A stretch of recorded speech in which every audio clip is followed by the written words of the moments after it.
गुर्जर चौपाल पे तो रोक लगा रखी है और राजपूत क्षत्रिय सम्मेलन अभी एटा में हुआ है जी। जब एक दलित दूल्हे को घोड़ी पे बैठने से रोक देते हो, जब दलित बेटी की रेप के बाद हत्या कर दी जाती है और उसकी डेड बॉडी आप मिट्टी का तेल डाल के जला देते हो रात के 2 बजे। और मैं ये भी जानता हूँ कि बहन जी के ये तेवर नहीं है, बहन जी को मजबूर किया जा रहा है ये भाषा बोलने। जो आयरन लेडी कही जाती थी वो आजकल मोम की लेडी बन गई है। चंद्रशेखर बढ़िया नौजवान है, मेरे व्यक्तिगत मित्र भी हैं, मैं उनके विचारों से भी सहमत हूँ, मैं उनका विरोधी नहीं हूँ, लेकिन तुलना नहीं की जा सकती। और उस पार्टी है जो सत्ता में है, बीजेपी जी, ये सबसे भ्रष्ट पार्टी है, सबसे बेईमान पार्टी है और सबसे पाखंडी पार्टी है। जिस प्रदेश में 3 गुंडे रोजाना पुलिस के ऊपर गोली चला रहे हो, उसकी कानून व्यवस्था कितनी खराब होगी। दोस्तों नमस्कार, मैं अनिरुद्ध चौहान, स्वागत आप सभी का गांव गुहांड में। हमारा देश भारत जाति को, धर्मों को मानने वाला देश है और हमारे देश में कुछ चीजें ऐसी बना दी जाती हैं, खासकर उन लोगों के द्वारा जिन्होंने ना तो आज़ादी में अपना योगदान दिया, केवल दिखावे का योगदान वो देकर दिखाना चाहते हैं कि हमने बहुत कुछ कर दिया है, हमने बड़े बड़े तीर मारे हैं।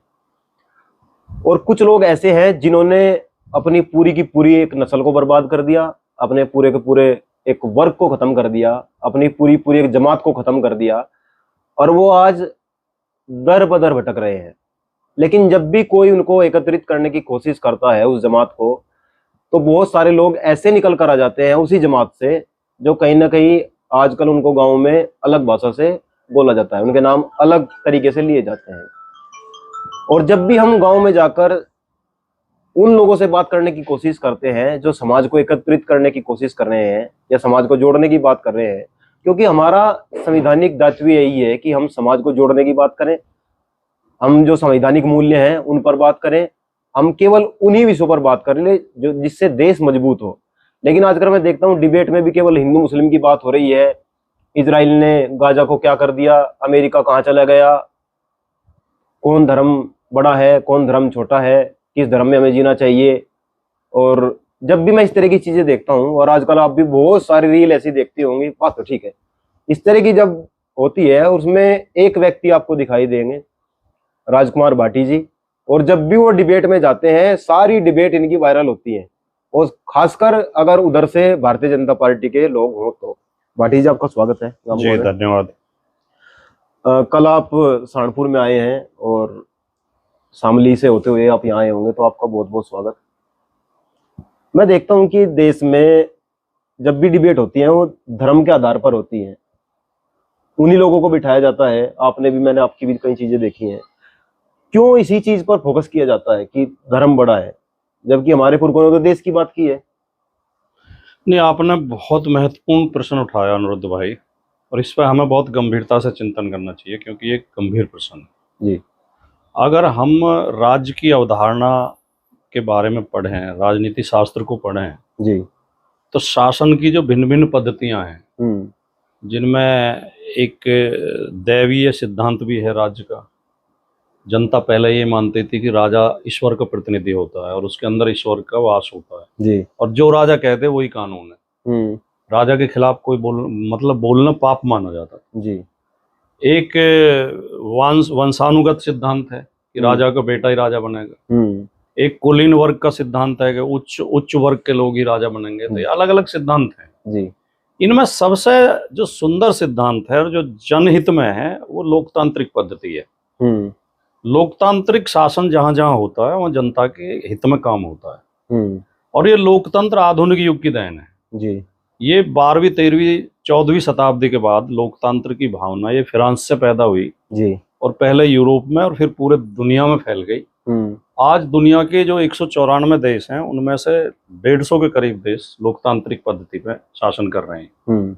तो ये सबसे सुंदर पद्धति है। लेकिन इसमें जरूरी है, लोकतंत्र तभी कामयाब होता है जब नागरिक जागरूक हो, शिक्षित हो, विपक्ष मजबूत हो और मीडिया स्वतंत्र हो, और राजनीति के असली मुद्दों पर की जाए। इन चारों चीजों का हमारे देश में कुछ ह्रास हुआ पिछले कुछ दिनों में। जनता भी अब उतनी जागरूक दिखाई नहीं देती, जनता खुद ही अपने मुद्दों की बात नहीं करती। जनता को शिक्षा, रोजगार, दवाई, अस्पताल, सड़क, रेल, पानी से ज्यादा महत्वपूर्ण जाति और धर्म के मुद्दे लगने लगे हैं। विपक्ष भी थोड़ा कमजोर हुआ है। विपक्ष को डराया भी जा रहा है, मुकदमे भी दर्ज किए जा रहे हैं। मीडिया तो पूरी तरह रसातल में चला गया है। जो मुख्य धारा का मीडिया है, जो मेन स्ट्रीम मीडिया है, बड़े बड़े चैनल हैं, उनमें से 90% सरकार की बांसुरी बजाते रहते हैं 24 घंटे जी। जबकि पत्रकारिता में हमें ये सिखाया जाता है कि सरकार से सवाल पूछना पत्रकारिता है, सरकार की प्रशंसा करना पत्रकारिता नहीं है। जी जी। जो सरकार बताती है वो समाचार नहीं होता, वो विज्ञापन होता है। जो सरकार छिपाती है समाचार वो है। लेकिन आज आप चैनल, कोई भी चैनल खोलो, जो सरकार बता रही है वही वो बता रहे हैं। लोकसभा चुनाव में मोदी जी के मुंह से गलती से निकल गया था कि अब की बार 400 पार, तो सारे चैनल पूरे चुनाव यही नारा लगाते रहे कि अब की बार 400 पार। और यूपी में हमें तो 4 या 5 सीट दे रहे थे और बीजेपी को 75 सीट दे रहे थे। और हुआ क्या, हमारी 37 आई, बीजेपी की 33 आई। तो ये स्थिति है।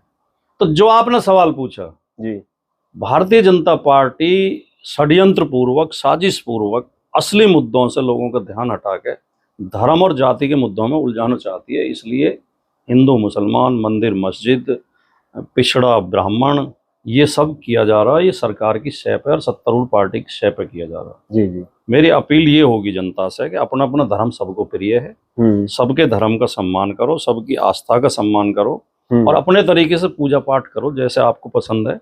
लेकिन धर्म के नाम पे कभी वैमनस्य पैदा मत करो, घृणा पैदा मत करो। राजनीति में धर्म की बातें नहीं करनी चाहिए। राजनीति में मुद्दे होने चाहिए कि आपने कितने स्कूल बनाए, कितनी यूनिवर्सिटी बनाई, कितने अस्पताल बनाए, गरीब लोगों को दवाई मिल रही है या नहीं मिल रही है, स्कूलों में टीचर हैं या नहीं है, ट्रेन समय पे चल रही है या नहीं चल रही है, बिजली आ रही है या नहीं आ रही है। ये मुद्दे राजनीति में होने चाहिए।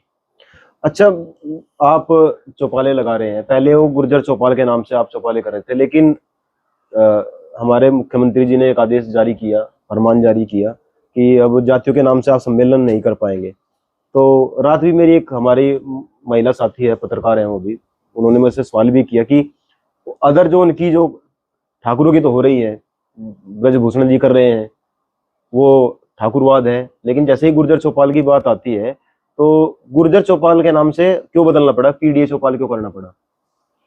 अगर मुख्यमंत्री योगी आदित्यनाथ, उत्तर प्रदेश सरकार और भारतीय जनता पार्टी प्रदेश और देश से जातिवाद खत्म करना चाहते हैं तो मैं सबसे पहले उसके समर्थन में हूँ और मेरी पार्टी भी।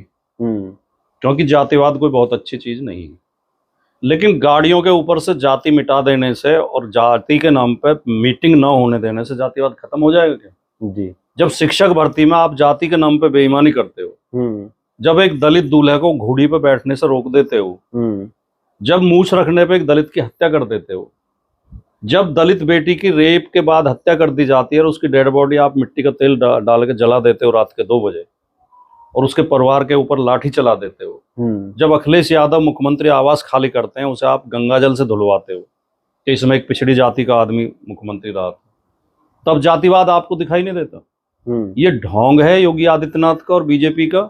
ये असली जातिवादी हैं। योगी आदित्यनाथ हर चीज में जातिवाद करते हैं।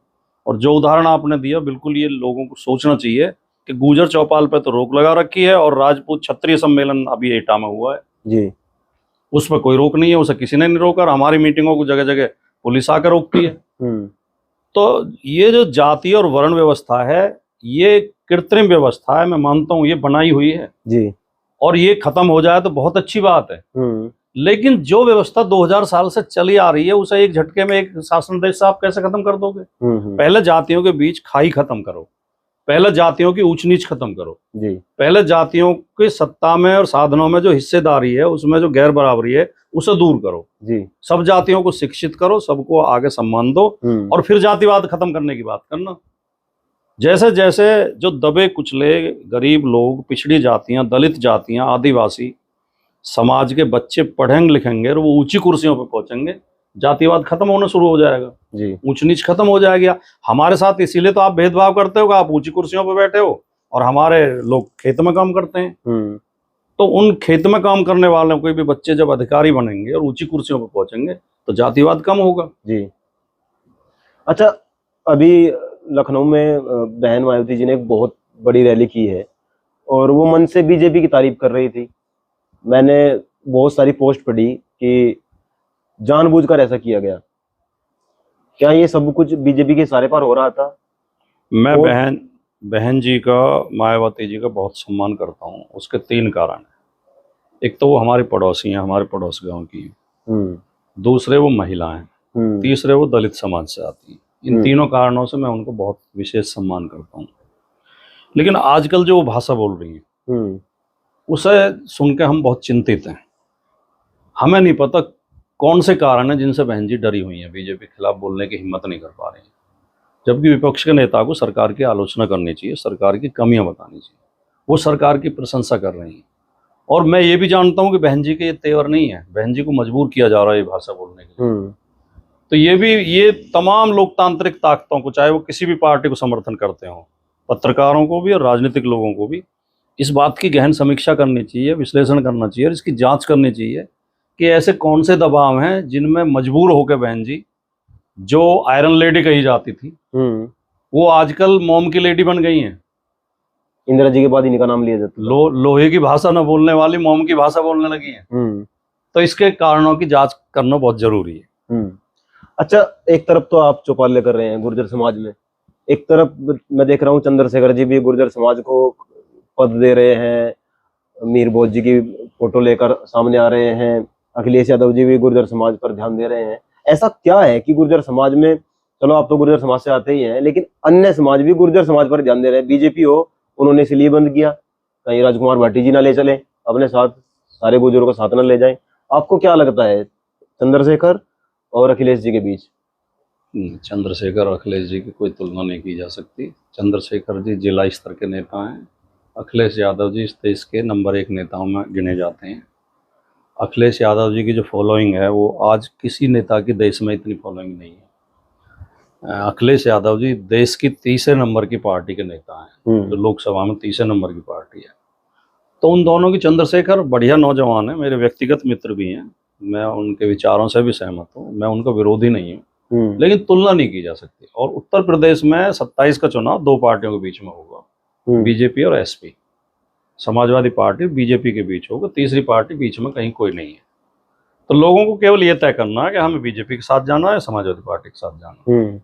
जो बीजेपी की सरकार रिपीट कराना चाहते हैं वो इधर उधर जाएं, और जो इस सरकार को हटाना चाहते हैं वो सब समाजवादी पार्टी को वोट दें। तो बाकी तो चर्चा करना बेकार है। लेकिन अखिलेश यादव जी गुर्जर समाज को विशेष सम्मान दे रहे हैं। हमारे 6-7 जिलाध्यक्ष मौजूदा समय में हैं। अभी कल ही मेरठ जिले के अध्यक्ष भी एक गुर्जर समाज के व्यक्ति को बनाया है, और इस बार गुर्जर समाज को टिकट भी पहले से ज्यादा मिलेंगे। और 27 में जो सरकार बनेगी उसमें हमारी मजबूत हिस्सेदारी होगी, ये मैं दावा कर सकता हूँ। नाम की हिस्सेदारी नहीं होगी, जैसा आज एक क्लर्क बना रखा है राज्य मंत्री, जिस विभाग का मंत्री है उस विभाग में एक ट्रांसफर नहीं करा सकता ऊर्जा विभाग में, और एक बिजली का खंबा तक नहीं लगा सकता किसी गांव में।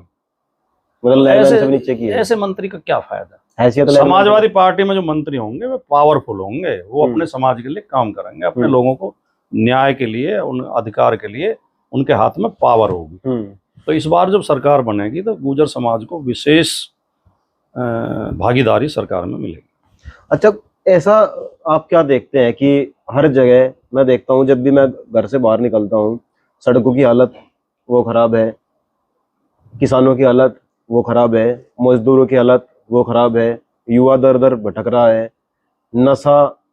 मैं देखता हूँ कि हमारे गांव से 1 किलोमीटर की दूरी पर इधर नई दुकान खुल गई, इधर 2 किलोमीटर की दूरी पर है, इधर 300 मीटर की दूरी पर है, इधर 600 मीटर की दूरी पर है। मेरे गांव के चारों तरफ इतना नशे का कारोबार बढ़ाया जा रहा है, लेकिन सरकार कह रही है हम नशेड़ियों को खत्म कर देंगे, हमने माफिया खत्म कर दिए, अगले चौराहे पर लाश मिलेगी, बहन बेटी हमारी हो रही है। ये जो आपने समस्या बताई है, इन सब के 3 कारण हैं: भ्रष्टाचार, बेईमानी, पाखंड। ये जो पार्टी है जो सत्ता में है, बीजेपी जी, ये सबसे भ्रष्ट पार्टी है, सबसे बेईमान पार्टी है, और सबसे पाखंडी पार्टी है। जो कहती है उसके विपरीत कार्य करती है। सरदार पटेल ने ये कहा था 1948 में, तो गांधी जी की हत्या हुई, कि अगर आरएसएस के लोग ये कहें कि हम पूरब दिशा में जा रहे हैं तो उन्हें पूरब के अलावा बाकी तीनों दिशाओं में तलाश करना चाहिए। जो ये कहते हैं वो कभी नहीं करते। अभी ये कह रहे हैं कि अपराध मुक्त कर दिया उत्तर प्रदेश में अपराध 3 गुना बढ़ गए जी। जो समाजवादी पार्टी के शासन में जितना क्राइम था उससे 3 गुना क्राइम आज है। महिलाओं के प्रति अपराध, दलित उत्पीड़न, हिरासत में मौत उत्तर प्रदेश नंबर 1 पर है जी। अभी एनसीआरबी के आंकड़े आए हैं, बुरे हालात हैं उत्तर प्रदेश के। डीजीपी बड़े शेखी बघार रहे हैं अपनी प्रेस कॉन्फ्रेंस में कि 12,000 मुठभेड़ हुई हैं योगी जी के शासन में।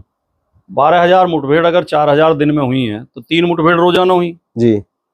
मुठभेड़ का मतलब होता है कि कोई गुंडा बदमाश पुलिस के ऊपर गोली चलाए और पुलिस आत्मरक्षा में गोली चलाए।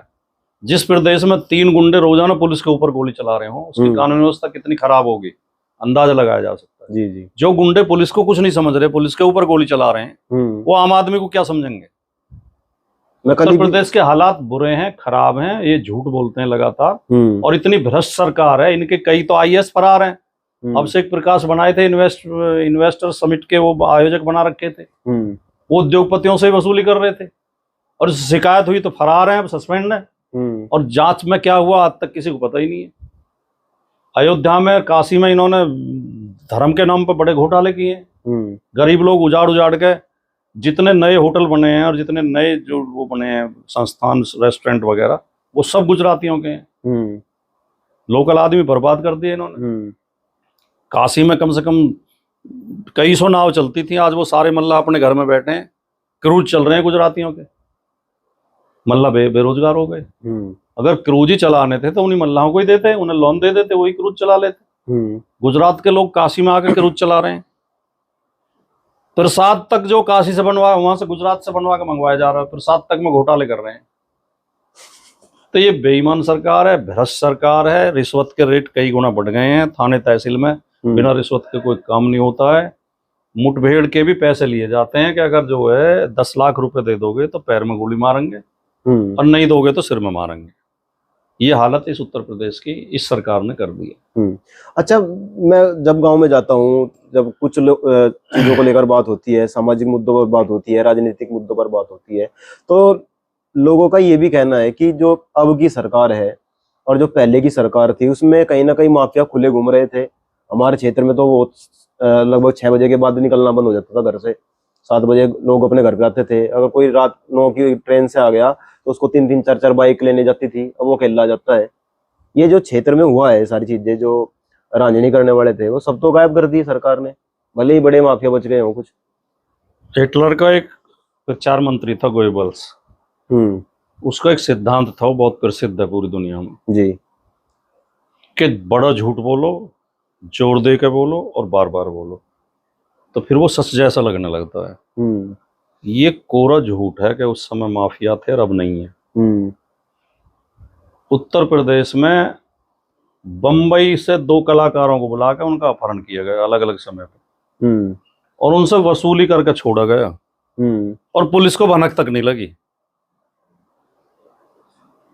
उत्तर प्रदेश में एक घटना हो गई थी बदायूं में, ये अखिलेश जी के शासन में 2 बहनों ने सुसाइड कर लिया, तो पेड़ पर उनकी डेड बॉडी मिली थी। मीडिया ने 1 हफ्ता तक वो हाहाकार मचाए रखा, अखिलेश जी की फोटो लगा के, यूपी में जंगल राज, यूपी में जंगल राज। योगी के शासन में 100 से ज्यादा बेटियां आत्महत्या कर चुकी हैं। एक ने तो मुख्यमंत्री आवास पे ही आग लगा ली थी। जिनकी थाने में सुनवाई नहीं हुई, रेप हुआ, छेड़छाड़ हुई, थाने में सुनवाई नहीं, घर आकर आत्महत्या कर ली। एक बेटी ने आत्महत्या की, उसके बाप ने एफआईआर लिखाई, मेरी बेटी के साथ रेप हुआ, तो पुलिस ने कार्रवाई नहीं की, इसलिए ना आत्महत्या कर ली। पुलिस ने उस बाप को इतना उत्पीड़ित किया कि उसने खुद ने भी आत्महत्या कर ली 1 महीने बाद। ये हालात उत्तर प्रदेश के हैं। कितने सुनारों की दुकान में पिस्टल से लूटते हुए, क्योंकि सीसीटीवी लगाए रखते हैं वो, इसलिए उनकी फोटो आ रही है। जहां सीसीटीवी नहीं है वहां जो घटनाएं हो रही है उन्हें कौन देखेगा जी। कितने सुनारों की दुकान लूटते हुए आपने देखी है वीडियो में, ये तो चल ही रहा है, लगभग हर किसी ने देखी होगी। नकाब लगा के आते हैं, पिस्टल दिखाते हैं और सारा सोना चांदी भर के ले जाते हैं। पता नहीं कहाँ कौन से उस पर रहने वाले लोग हैं कि जो ये कहते हैं कि उत्तर प्रदेश में अब क्राइम ही नहीं है, अब लूट ही नहीं है। मैं कल ही नेशनल क्राइम रिकॉर्ड पढ़ रहा था, इन्होंने यूपी में 66,381 केस बताए हैं महिलाओं के लिए। महिलाएं असुरक्षित हैं, लेकिन फिर भी महिलाएं में, क्योंकि महिला भी हमारे जो साथ 66,381, इसमें 365 का भाग दो तो डेली के कितने हुए निकालो। 66 लगभग 20 केस रोजाना बैठे। जी जी जी। 20 अपराध रोजाना महिलाओं के प्रति हो रहे हों तो कैसे कानून व्यवस्था को सही मान लें? तो आपको लगता है अखिलेश यादव जी आएंगे और फिर किसानों की समस्याएं, क्योंकि बिजली वालों ने तो आतंक मचा रखा है। 365 का भाग दो ना, 181 के लगभग। अच्छा मैं 20 कह रहा था, 200 200 जी जी 200 के करीब क्राइम हो रहा है। 178 के लगभग बैठते हैं वैसे। हाँ? जो मेन रेशो है 178 के लगभग बैठता है। तो आपको लगता है अखिलेश यादव जी आएंगे 2027 में, फिर समस्याएं किसानों की, महिलाओं की, विद्यार्थियों की खत्म हो जाएंगी? मुझे नहीं लगता, देश उत्तर प्रदेश की जनता को लगता है, क्योंकि जब अखिलेश यादव जी 2012 में मुख्यमंत्री बने, सबसे पहले उन्होंने किसान की सिंचाई फ्री करी, फिर उन्होंने किसान को 5 लाख का बीमा दिया। किसी भी किसान की मृत्यु हो जाए उत्तर प्रदेश में जिसका नाम खतौनी में दर्ज है, आकस्मिक मृत्यु हो जाए, उसे 5 लाख रुपए सरकार देती है। उन्होंने छात्रों को लैपटॉप दिए, बेटियों को कन्या विद्याधन दिया, महिलाओं को समाजवादी पेंशन दी, उन्होंने 108 एम्बुलेंस दी, उन्होंने 100 डायल पुलिस सेवा दी, उन्होंने 5 शहरों में मेट्रो चलाई। आगरा लखनऊ एक्सप्रेसवे जैसी शानदार सड़क आज भी पूरे देश में नहीं है। वो सड़क अखिलेश यादव जी ने 22 महीने में बनाई। ठीक है। उन्होंने गोमती रिवर फ्रंट, पुलिस मुख्यालय जाके देखिए आप लखनऊ में, आपको यूरोप के देशों में मिलेंगे ऐसे पुलिस मुख्यालय। जी जी। उन्होंने लोक भवन बनाए, उन्होंने जो है उसमें मतलब पूरे प्रदेश में उन्होंने काम किए। 50 जिलों को 4 लेन सड़कों से जोड़ा। ठीक है नहीं जी। और जो अखिलेश जी ने सड़क बनाई, आगरा लखनऊ एक्सप्रेसवे 303 किलोमीटर की सड़क है, जिसकी लागत 12,000 करोड़ रुपए आई। 40 करोड़ रुपए पर किलोमीटर। ठीक है जी। योगी जी ने एक गोरखपुर लिंक एक्सप्रेसवे बनाया 91 किलोमीटर का, उसकी लागत आई 7,200 करोड़, यानी कि 80 करोड़ पर किलोमीटर। और दोनों सड़कों की गुणवत्ता में जमीन आसमान का अंतर है। गोरखपुर लिंक एक्सप्रेसवे की एक लाइन बंद करनी पड़ी 6 महीने बाद ही, क्योंकि उसमें गड्ढे हो गए, जगह जगह सड़क टूट गई और उस पर कई दुर्घटनाएं हुई, कई लोग मर गए। आगरा लखनऊ एक्सप्रेसवे में आज भी कोई गड्ढा दिखाई नहीं देगा आपको। तो ये भ्रष्टाचार है या नहीं है? अखिलेश यादव 40 करोड़ रुपए पर किलोमीटर में अच्छी सड़क बना रहे हैं, योगी आदित्यनाथ 80 करोड़ रुपए पर किलोमीटर में खराब सड़क बना रहे हैं, तो भ्रष्ट कौन सा हुआ? फिर तो ये भ्रष्ट हुए, क्योंकि मीडिया इनके पापों को छिपाता है, मीडिया इनकी गलतियों को छिपाता है, इसलिए लोगों को पता नहीं लग पाता। वो तो आप जैसे यूट्यूबर हैं जो सच्चाई पहुंचा रहे हैं लोगों तक, वरना जो मेन स्ट्रीम मीडिया है वो तो सरकार की चमचागिरी में लगा हुआ है, क्योंकि उन्हें पैसे मिलते हैं। अच्छा, कल परसों हमारे एक साथी है, पत्रकार ही हैं वो मुझे सनातनी बनने के लिए कह रहे थे कि सनातनी आप बन जाइए। तो ऐसे लोगों से जो इस तरह की बातें करते हैं, क्योंकि मेरा हमेशा मकसद रहा है कि मैंने वो मील के धरने हो, सड़क के गड्ढे हो और जी बिजली वालों का आतंक हो, उन्हीं चीजों को लेकर मैं कोशिश करता हूँ कि ये चीजें सरकार तक पहुंचे, आम जनता तक पहुंचे। आप ऐसे लोगों को क्या कहना चाहेंगे? क्योंकि सर्टिफिकेट तो आपको सनातनी तो हम और आप हैं ही हैं, वो कहीं बन के नहीं आता, वो पैदा होता है जी, क्योंकि हम उसी संस्कृति में पैदा हुए हैं जिसे सनातन कहते हैं। तो सनातनी तो हम नेचुरल हैं। ये हमें टनाटनी बनाना चाहते हैं, सनातनी नहीं बनाना चाहते। सनातनी तो हम हैं ही, ये टनाटनी बनाना चाहते हैं कि हम जो सरकार की टनाटनी बजाएं, जो उनका घंटा बजाएं, और हम मूर्खता की बात करें। ये समझदारी की बात करने को सनातन विरोध मानते हैं, ये सच बोलने को सनातन विरोध मानते हैं, ये पाखंड का विरोध करने को सनातन विरोध मानते हैं।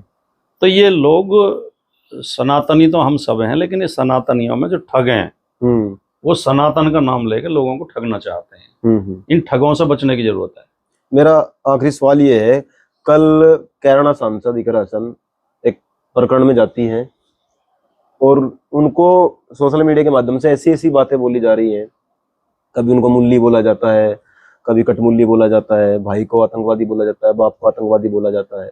आज जो सम्मानित पद पर है, महिला भी हैं, और हमारे देश में तो महिलाओं का सम्मान करना सिखाया जाता है, और खासकर सनातन की जिसकी बात करते हैं उसका भी। एक बहन जब रो रही थी, पूरा क्षेत्र देख रहा था, पूरा देश देख रहा था, आपको क्या लगता है इस तरह की भावनाएं क्यों पैदा हो गई कि, और वो भी खासकर गुजरों में, जिनके यहाँ तो एक कहावत भी है, 100 कोस तक के गुजरों की एक माँ हो, कितने दूरी बढ़ती जा रही है धीरे धीरे? नहीं, ये बीजेपी और आरएसएस की उपलब्धि यही है कि इन्होंने लोगों के दिमागों में गंदगी भर दी है, जहर भर दिया है। आपकी बात से मैं सहमत हूँ कि गुर्जर समाज महिलाओं का सबसे ज्यादा सम्मान करता है जी। और मैंने खुद देखा, जब हम बस में चलते थे, अब तो 20 साल से हम बस में चलने का मौका नहीं मिला, लेकिन जब हम बस में सफर करते थे, पढ़े भी उसके बाद भी, बस में अगर कोई महिला चढ़ी है, कोई गुर्जर नौजवान सीट पर बैठ नहीं सकता, तुरंत खड़ा होकर सीट देता है। आज भी आप कहीं चेक कर लें जाके, तो गुर्जर समाज महिलाओं को बहुत सम्मान देता है। मैं ज्यादा शर्मिंदा इस बात पे हूँ कि वो गुर्जर समाज के लोग इतनी अभद्र भाषा एक बेटी के लिए बोल रहे हैं, और वो भी एक उच्च शिक्षित पढ़ी लिखी बहुत शालीन सांसद है हमारी। और मैं तो ऐसे लोगों को गुर्जर मानने को तैयार नहीं हूँ जो किसी महिला के लिए अपशब्द बोल सकते हैं। और दोनों ही गुर्जर हैं, इकरा हसन भी तो गुर्जर है जी। मतलब आप इस बात पर गाली देने लगेंगे कि वो आपकी पार्टी के विरोधी है, आपकी पार्टी में नहीं है। ये राजनीतिक लड़ाई है असल में, ये सनातन की या हिंदू की या गुर्जर की लड़ाई है ही नहीं। ये बीजेपी के ट्रोलर हैं, जो उसकी आईटी सेल के दो रुपल्ली के वो होते हैं, दिहाड़ी करने वाले। ये इस तरह माहौल खराब करते हैं। मैं गुर्जर समाज के लोगों से, खासतौर से नौजवानों से ये अपील करूंगा कि इन बीजेपी के ट्रोलर्स के चक्कर में ना आए। जाति और धर्म अलग विषय है, राजनीति अलग विषय है। राजनीति राजनीतिक मुद्दों पे करो, क्षेत्र की समस्याएं उठाओ। किसी को मंदिर मस्जिद के नाम पे या हिंदू मुस्लिम के नाम पे गाली देना, उसमें उसका राजनीतिक फायदा उठाने की कोशिश करना, ये बहुत ही घटियापन है और ये लोग राजनीति के लिए ये कर रहे हैं। इकरा हसन बहुत शानदार सांसद हैं और वो कभी ऐसी घटना में उनका कोई हाथ हो ही नहीं सकता जिस घटना को लेकर वो कह रहे हैं। वो हिंदू मुसलमान सबको सम्मान देती हैं, सबको बराबर नज़र से देखती हैं। बहुत बहुत धन्यवाद आपका। मैं कल से बहुत सारी चीजें मैंने देखी, जब से इकरा हसन का वीडियो वायरल हो रहा है, खासकर रोने वाला, बहुत सारे भाई इस पर आ रहे हैं, गाली गलौज कर रहे हैं। तो उनसे मैं सिर्फ ये निवेदन करना सर, थोड़ा सा अगर आप मर्यादित रहेंगे, अपने शब्दों का चयन सही से करेंगे, अपने शब्दों का सही चयन करेंगे, तो बहुत सारी चीजें ठीक हो सकती हैं अगर आप करना चाहते हैं तो। लेकिन अगर आपको ऐसे ही संस्कार मिले, आपको सिखाया यही गया है, तो शायद फिर कोई इलाज नहीं हो सकता। और अब कोशिश करेंगे क्षेत्र में जाने की, गांव दर गांव जाने की, ताकि हम और लोगों से बात कर सकें। रविंद्र के साथ जय हिंद जय भारत।